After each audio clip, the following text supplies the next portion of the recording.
हे guys, One Piece chapter 1134 आ गया और ये चैप्टर भाई बहुत ज्यादा ही क्रेजी होने वाला है। तो जल्दी से भाई देखते हैं इस चैप्टर में क्या है और अपने वीडियो को स्टार्ट करते हैं। चैप्टर की शुरुआत वहीं से होती है जहां से अपना पिछला चैप्टर खत्म हुआ था और यहाँ पर लूफी अपने साउल को थैंक्स बोल रहा होता है रॉबिन के लाइफ को सेव करने के लिए। और लूफी साउल को साउल ओसान करके बोलता है और कहता है मेरे क्रूमेट में से एक क्रूमेट तुम्हारे अंडर में रही और तुमने उसका है ना काफी ज्यादा ख्याल रखा, जिसके लिए मैं तुम्हारा बहुत ज्यादा आभारी हूँ और मुझे तुम अलाउ करोगे मैं तुमसे है ना अपने आप को इंट्रोड्यूस करवाऊं। और यहाँ पर लूफी याकुजा जैसे बात कर रहा होता है, जिसको देख के बाकी के स्टूडेंट्स है ना शॉक्ड हो जाते हैं। और जो याकुजा के वर्ड्स है ना वो बानों में बोले जाते हैं, मतलब जैसे अपनी तामा थी वो अपने नामी को ओनामी चैन कह के बुलाती थी, तो यहाँ पर अपना जो लूफी होता है वो साउल को साउल ओसान करके बुला रहा है, जिसके कारण बाकी सब है ना शॉक्ड हो जाते हैं कि भाई लूफी ये सब कहाँ से सीख के आ गया। और यहाँ पर सांजी भी लूफी से पूछता है कि भाई तुमने ये सब कहाँ से सीखा। और यहाँ पर लूफी कुछ बोल पाता उससे पहले ही है ना रॉबिन साउल से लूफी को मिलवा देती है और साउल बोलता है मुझे पता है लूफी के बारे में, क्योंकि अब ये नाम है ना एक बहुत बड़ा नाम है और तुम्हें ना काफी अच्छे फ्रेंड्स मिल गए जिनको तुमने आखिरकार है ना ढूंढ ही लिया। और यहाँ पर रॉबिन इसको हाँ कहती है और कहती है मुझे पता है ये मुझे है ना बचा लेंगे। और इन सबको देख के ना बाकी के स्टूडेंट्स भाई वापस से रोने लग जाते हैं। और यहाँ पे साउल भाई अपने स्टूडेंट्स को भी थैंक्स बोलते हैं रॉबिन को बचाने के लिए और अपना फ्रेंड बनाने के लिए। और फिर लिलिथ अपने आप को साउल से इंट्रोड्यूस कराती है और अपने आप को बेगापंक बोलती है कि वो बेगापंक है। और इसके बाद वो जिम्बे से शिप में से एक बॉक्स को निकालने के लिए कहती है और इस बॉक्स को लिलिथ एगेट से लेकर आई होती है। और ये बॉक्स एक सील्ड कैप्सूल होता है जिसके ऊपर बेगापंक का स्टिकर चिपका हुआ होता है। तो जिम्बे यहाँ पर लिलिथ से पूछता है इसको हमने बेगापंक के कहने पर है ना एगेट से लाया है, इसके अंदर है क्या वैसे। तो लिलिथ यहाँ पर बताती है इसके अंदर एक वेगापंक का क्लोन है। और ये सुन के अपना लूफी भाई शॉक्ड हो जाता है। तो लिलिथ बताती है ये जो वेगापंक है ना ये वही वेगापंक है जो 20 साल पहले एल्बाफ में आया था और इसका नाम स्टेला है।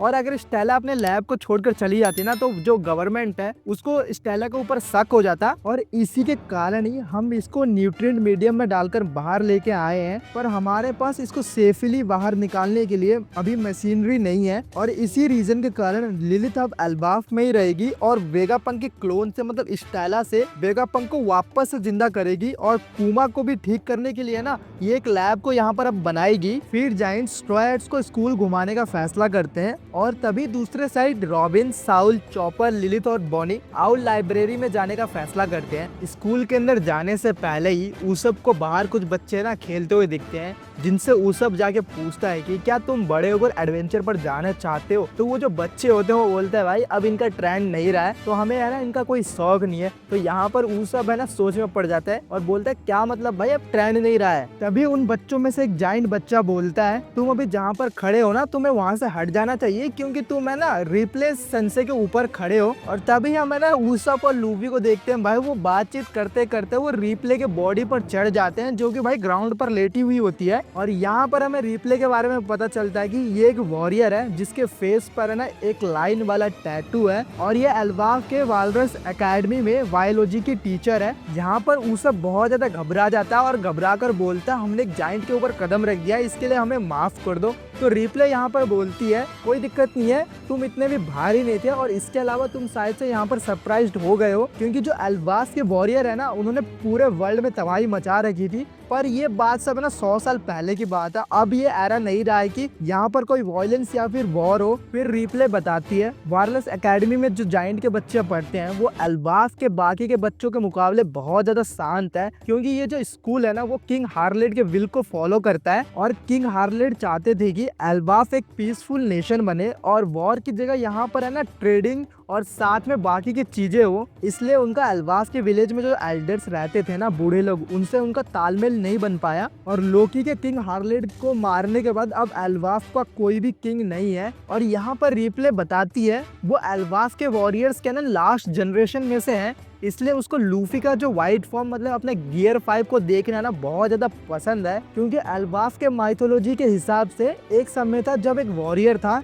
जो बिल्कुल है ना लूफी की तरह ही दिखता था, मतलब उसके गियर 5 के तरह ही दिखता था। और इसी के कारण है ना रिप्ले को लूफी का व्हाइट फॉर्म बहुत ज्यादा पसंद है। और दूसरी साइड रॉबिन के साथ साथ बाकी के मेंबर्स भी आउल लाइब्रेरी में पहुंच जाते हैं और यहाँ पर साउल इन सबको बताता है कि उनको ओहारा की बुक्स वापस कैसे मिली थी। जब साउल एल्बाफ में वापस आया था ओहारा के इंसिडेंट के बाद, तो वो ना उन रिकॉर्ड्स को भूल नहीं पा रहा था जिनके लिए स्कॉलर्स ने अपनी जान को दी थी। तो साउल ने हिजरुद्दीन से हेल्प मांगी और ये सब मिलकर ओहारा वापस गए और वहाँ पर उन सभी बुक्स को ढूंढकर अल्बाफ में वापस लेकर आए। और यहाँ पर साउल रॉबिन को बोलता है अब लाइब्रेरी के अंदर चलते हैं और तुम्हारे हाथ में जो बुक है ना तुम उससे थोड़ा सा केयरफुल रहना। और ये सब जब लाइब्रेरी के अंदर घुसते हैं तो रॉबिन के हाथ में जो बुक होता है वो सडनली एक जाइंट बुक में बदल जाती है और फाइनली हम आउल लाइब्रेरी को देखते हैं जो एक मिस्टीरियस लाइब्रेरी है। और यहाँ पर हर तरफ जाइंट बुक्स हैं और इन बुक्स के चारों तरफ है ना बहुत बड़ी बड़ी ब्रांचेस है और उन ब्रांच के ऊपर है ना एक जाइंट आउल सोया हुआ होता है। और यहाँ पर साउल हंसते हुए इन सबको बोलता है तुम यहाँ पर सरप्राइज हो गए ना, ये सभी ओहारा के है ना बुक्स है जो यहाँ पर जाइंट साइज में है और ये मिस्टीरियस आउल लाइब्रेरी है जहाँ पर एंट्री करते ही बुक्स का साइज बड़ा हो जाता है। और फिर साउल बताता है ये सभी वही रिकॉर्ड्स है जिनको ओहारा में 22 साल पहले संभाल के रखा गया था और हम इन सभी बुक्स को ढूंढकर वापस लाने में कामयाब रहे हैं, जो कि बहुत बड़ी बात है। और साउल रॉबिन को बोलता है मुझे ना बहुत ज्यादा खुशी हो रही है कि मैं ये सब चीजें ना तुम्हें दिखा पा रहा हूँ। और फिर हमारा सीन अंडरवर्ल्ड में जाता है और यहाँ पर हम लोकी को देखते हैं जो कि किसी मूसा नाम के बंदे से बात कर रहा होता है और मूसा बड़े ही प्यारे तरीके से बात कर रहा होता है और वो एक डरपोक सा बंदा लग रहा होता है। और यहाँ पर इसकी जेंडर ना रिवील नहीं हुई है कि ये लड़का है या फिर लड़की है। और यहाँ पर हमें पता चलता है लोकी और मूसा रियल में कभी मिले नहीं है पर वो कॉल पर है ना बहुत टाइम से बात करते हुए आ रहे हैं क्योंकि लोकी भाई कैद में बोर होता था जिसके कारण वो मूसा से बात करता था। और टाइम बीतने के साथ साथ है ना लोकी मूसा को अपना फ्रेंड समझने लग गया था और वो मूसा को ना मोस्को कहकर बोलने लग गया था, मतलब बुलाने लग गया था। और यहाँ पर लोकी मूसा से पूछता है कि तुम उस हॉरिफाइंग एक्सपीरियंस से अभी भी सदमे में हो क्या।